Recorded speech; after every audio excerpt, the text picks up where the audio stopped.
Hello everyone. So still बहुत सारे बच्चे हैं जो डेली मुझसे कॉग्निजेंट से रिलेटेड डाउट पूछ रहे हैं। आज हम फेज वन और फेज टू दोनों के एक एक टॉपिक के बारे में डिस्कस करेंगे। So if you are anyway participating in Cognizant GenC hiring, you can watch this video. In this video we will be discussing about all your doubts and all the details. So first of all कॉग्निजेंट जेंसी की फेजेस को समझते हैं। तो जो सबसे पहला फेज का एग्जाम हुआ था वो आप बोल सकते हो 7 मार्च को एंड हो गया था। एंड जो अभी जो सेकंड फेज का एग्जाम है वो अभी ऑनगोइंग में है। यहाँ पर अभी communication test and aptitude recently हो रहे हैं बच्चों के, कम्युनिकेशन प्लस एप्टीट्यूड, ठीक है। एंड इसके अभी यहाँ पर 13 मार्च को भी कुछ बच्चों के एग्जाम्स हुए थे। Also majorly the students are waiting for the technical assessment, ठीक है।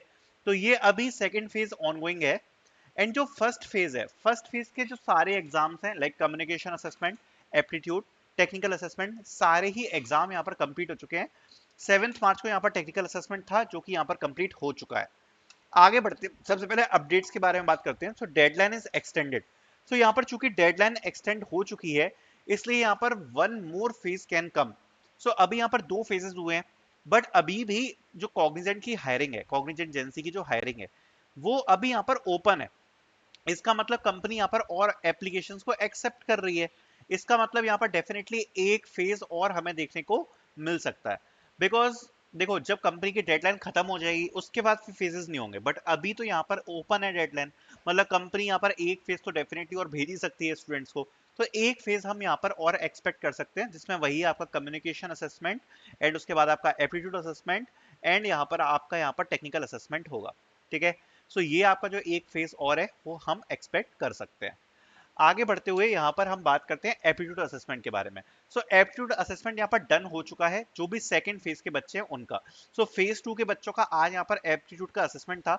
एंड ओवरऑल अगर इस असेसमेंट के बारे में बात करूँ तो यहाँ पर जो फेज वन का एग्जाम था, फेज वन के एग्जाम से आप बोल सकते हो लगभग सिमिलर ही पैटर्न था, बट थोड़ा सा पता नहीं, आई फेल्ट कि यहाँ पर जो आज का असेसमेंट था वो हल्का सा लिटिल डिफिकल्ट था जो कि फेज वन का एग्जाम हुआ था उससे, ठीक है। जैसे बच्चों से आज बात करिए जितना समझ में आया है, थोड़ा सा डिफिकल्ट आप बोल सकते हो, पर कोई फर्क नहीं पड़ता उससे, उस हिसाब से यहाँ पर शॉर्ट लिस्टिंग हो जाएगी अलग अलग फेस के हिसाब से। एंड आज यहाँ पर एप्टीट्यूड का एग्जाम यहाँ पर खत्म हुआ है, इसमें आपका एप्टीट्यूड के क्वेश्चंस आए थे, गेमीफाइड के असेसमेंट आए थे। एंड देखो यहाँ पर मैं एक ही चीज बोलना चाहूंगा, जो लास्ट फेज का जो हमने रिजल्ट देखा है उसके हिसाब से तो मैं यही बोलूंगा कि अगर आपने ये वाला एप्टीट्यूड का असेसमेंट दिया है तो selections are very random, selections are very random. आपने ज्यादा स्कोर किया है, कम स्कोर किया है, मैं कट ऑफ नहीं बताऊंगा अब, क्योंकि मैंने जो लास्ट बार का अभी जो फेज वन का रिजल्ट देखा है उसमें कई बच्चों का स्कोर कम है। उनने खुद ने बताया कि भैया मैंने ये क्वेश्चन नहीं किए, तब जाके उनको मेल आ गया। कई बच्चों का स्कोर ज्यादा है, उनको यहाँ पर मेल नहीं आया है। तो मैं कुछ भी नहीं बोल सकता कि कैसा कट ऑफ जा सकता है, क्या कुछ हो सकता है, बिकॉज कुछ आइडिया ही नहीं लग पा रहा है।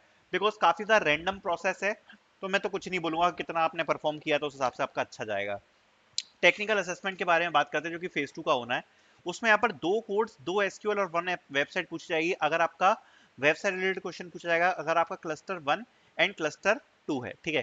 Cluster one and cluster two, अगर आपका यहाँ पर इन दोनों में से कुछ एक है तो आपसे यहाँ पर ये चीज पूछी जाएगी, ठीक है।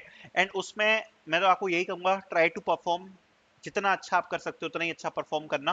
Because don't know cut off बहुत ज्यादा हाई है या जो भी है रैंडम है, काफी रैंडम टाइप का सिलेक्शन अभी तक तो देखने को मिला है हमको। That's why try your best, आप जितना अच्छे से अच्छा कर सको अपना टेक्निकल असेसमेंट में परफॉर्म करना। अब बात करते हैं रिजल्ट्स की। So one phase result is out. तो देखो, जिन बच्चों ने फेज वन का एग्जाम दिया था हम सबको पता है, उसमें फेज वन के एग्जाम में एक यहाँ पर रिजल्ट आउट हो चुका है। बट देखो यहाँ पर दिक्कत सबसे बड़ी क्या है मैं आपको बताता हूँ। जो फेज वन का एग्जाम हुआ था वो यहाँ पर 7th मार्च को यहाँ पर डन हो गया। अब 7th मार्च को डन होने के बाद यहाँ पर 17 मार्च की डेडलाइन दी है, जिसमें एक सर्वे फॉर्म आया है। सर्वे फॉर्म बच्चों को भेजा है और उसमें बोला है कि आपको फिल करना है। अब मेरी बात ध्यान से समझना, सर्वे फॉर्म को भरने के लिए 3 से 4 दिन की डेडलाइन यहाँ पर दी है फेज वन के लिए। और फेज वन और फेज टू में अगर आप देखोगे तो लगभग 6 दिन का गैप है, 6 दिन का गैप है, ठीक है। अब प्रॉब्लम ये है कि अगर आप देखोगे तो टेक्निकल असेसमेंट अगर हो जाएगा, आप ये बात सोच सकते हो कि टेक्निकल असेसमेंट 18 को एंड है, तो आप ये मान सकते हो कि यहाँ पर जो सेकंड फेज के रिजल्ट्स हैं वो अराउंड यहाँ पर वही 24 के आसपास से आने चालू हो सकते हैं, ठीक है। जो सेकंड फेज के जो रिजल्ट्स हैं इंटरव्यूज वगैरह के वो 24 के आसपास आने स्टार्ट हो सकते हैं। तो चूंकि यहाँ पर फेज 1 का रिजल्ट ऑलरेडी आउट हो चुका है एंड 24 से अगर यहाँ पर सेकंड फेज के रिजल्ट आने चालू हो जाएंगे, तो मेजरली जो फेज 1 के इंटरव्यूज हैं, जो भी उसके स्लॉट्स होंगे डिफरेंट डिफरेंट, वो 24-25 तक इंटरव्यूज मेरे हिसाब से तो खत्म हो जाने चाहिए। मतलब मेजरली 24-25 तक आपके इंटरव्यूज वगैरह आ जाएंगे जो भी फेज 1 के स्टूडेंट्स हैं। और जैसा कि इन्होंने 3 दिन दी थी डेडलाइन सर्वे भरने के लिए, तो अब आप खुद से कैलकुलेशन करो कि अगर अभी सर्वे आता है, अगर आप आज से कैलकुलेट करोगे तो यहाँ पर 3-4 दिन सर्वे को फिल करने का डेट मान लो, फिर 2 से 3 दिन या 4 दिन आप इंटरव्यू को शेड्यूल करने के लिए डेट मान लो, तो ऑलरेडी आप 24 पे पहुंच रहे हो। तो अगर अभी 2-3 दिन में रिजल्ट्स नहीं आता है, 2 से 3 दिन में रिजल्ट्स नहीं आता है, या 4 दिन में रिजल्ट्स नहीं आता है, तो जो फेज 1 में जो आगे के रिजल्ट्स के आने की उम्मीद है वो थोड़ी सी कम हो जाएगी, बिकॉज फेज 2 के जो रिजल्ट्स है वो आना स्टार्ट हो जाएंगे। एंड देखो, अगर मैं लॉजिकली समझाऊं, अगर फेज 1 का अगर रिजल्ट आ गया, ठीक है, मैं तो कह रहा हूं हो सकता है बाद में भी आ जाए, बट अगर हम थोड़ा सा लॉजिकली सोचें तो फेज 1 के रिजल्ट्स डेफिनेटली वो लोग फेज 2 से तो पहले ही देंगे। ऐसा तो होगा नहीं कि पहले फेज 1 के आधे रिजल्ट्स दे दिए फिर आधे रिजल्ट्स फेज 2 के बाद दिए, तो ऐसा तो थोड़ा सा पॉसिबल नहीं लग रहा। तो फेज 2 के अगर रिजल्ट्स आएंगे, फेज 2 के जो रिजल्ट्स आएंगे उससे पहले ही चांसेस ज्यादा लग रहे हैं फेज 1 के रिजल्ट्स आने के, बिकॉज जो एग्जाम है वो ऐसा नहीं कि अलग अलग हुआ है, एक साथ हुआ है।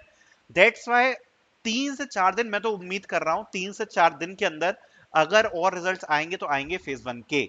ठीक है, सो अभी ऑल क्लस्टर्स के लिए तो यहाँ रिजल्ट्स नहीं है। जब हम बात करते हैं इस result out for all cluster, तो ये मेरे दिमाग में कंफ्यूजन आ रहा था कि ऐसा तो नहीं है क्लस्टर 1, क्लस्टर 2, क्लस्टर 3, इस हिसाब से ऐसा तो नहीं है कि रिजल्ट्स यहाँ पर डिवाइड करे हो कि क्लस्टर किसी क्लस्टर का दे दिया किसी का नहीं दिया। बट ये भी कंफ्यूजन मेरा बिल्कुल क्लियर हो चुका है, क्लस्टर 1 के लिए भी रिजल्ट्स आए हैं, 2 के लिए भी आए हैं और 3 के लिए भी आए हैं। कोई भी ऐसा क्लस्टर नहीं है जिसके लिए रिजल्ट ना आए हो, तीनों क्लस्टर्स के लिए रिजल्ट आए हैं। तो ये डाउट भी मेरे दिमाग से क्लियर हो चुका है। इस रिजल्ट आउट फॉर और रीजंस, तो फिर मुझे ऐसा लगा कि ऐसा तो नहीं है कुछ पर्टिकुलर लोकेशन को टारगेट करते हुए रिजल्ट्स आ रहे हैं। तो मेजरली ये भी डाउट ऑलमोस्ट क्लियर है, बिकॉज मेजरली जो मैंने स्टूडेंट्स को देखा है तो रीजन स्पेसिफिक तो नहीं आ रहे हैं रिजल्ट। हाँ, बट आप ये देख सकते हो कि नॉर्थ से भी स्टूडेंट्स को रिजल्ट देखने को मिल गया है, बट नॉर्थ में कोई सेंटर शायद प्रेफर्ड लोकेशन के उतने ज्यादा देखने को नहीं मिले।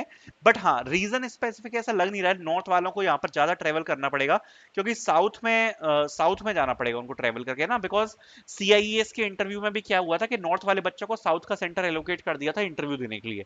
तो इस बार भी वो चीज हो सकती है। हाँ, बट रीजन स्पेसिफिक ऐसा तो मैं नहीं बोल सकता कि कोई रीजन स्पेसिफिक रिजल्ट्स आए हैं। That's why it is also important. So बस मैं यही बोल सकता हूँ कि हाँ, कुछ रिजल्ट्स आए हैं फेज 1 के, एंड कुछ ही रिजल्ट्स आए हैं, डेफिनेटली जो नंबर है वो कम है, नंबर इज लेस, इंटरव्यू का जो रिजल्ट है number is very less. And I am also expecting कि एक रिजल्ट और आएगा। बट जैसे जैसे दिन यहाँ पर निकलते जा रहे हैं वैसे वैसे उम्मीदें यहाँ पर ड्रॉप हो रही है, बिकॉज मैंने आपको अभी पूरा ही मैथ्स का कैलकुलेशन समझाया है कि कैसे क्या चीजें हो सकती हैं। 6 दिन का आप गैप मानो, एंड 24 को अगर आप मानते हो कि यहाँ पर रिजल्ट आएगा, तो 2-3 दिन आप सर्वे की लिंक मान लो, तो उस हिसाब से मेरे हिसाब से तो 21 या 22 तक रिजल्ट आ जाने चाहिए, अगर आने होंगे फेज 1 के तो। ठीक है, तो नेक्स्ट रिजल्ट जैसा अभी हमने जस्ट डिस्कस किया, तो फेज 1 के जो रिजल्ट्स हैं वो डेफिनेटली जल्दी ही आने चाहिए। I am also waiting, because उसके बाद जो उम्मीदें हैं वो डेफिनेटली लेस हो जाएंगी। मैं ये नहीं कह रहा कि बिल्कुल जीरो उम्मीदें हो जाएंगी, बिकॉज हमने पहले जैसे कंपनीज है टेक महिंद्रा वगैरह में ये भी देखा है कि even they send the interview mail after 1 month, after 1 month भी यहाँ पर इंटरव्यू के मेल्स आए हैं। बट ऐसा सभी कंपनीज में नहीं होता, कम कंपनीज में होता है। दैट्स वाई जो उम्मीदें हैं वो थोड़ी सी कम हो जाएंगी। So this was the all the updates which I want to give you guys, जो आप लोग मुझसे पूछ रहे थे। Thank you so much for watching.